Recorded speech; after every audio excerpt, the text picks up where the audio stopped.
iweydii aan kaaga warceliye ma qalbigaaga ayaa degila oo aanad xasiloonayn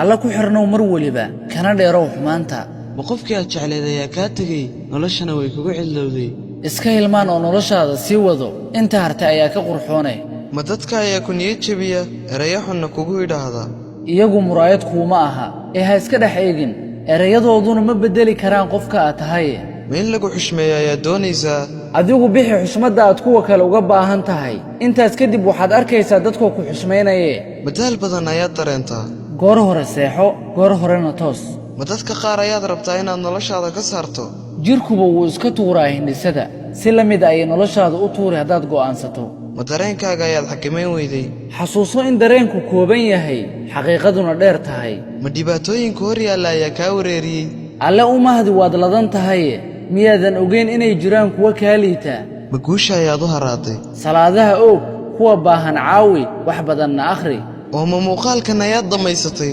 haddaba qalbigaaga ku xafid oo yuusan ku dhaafin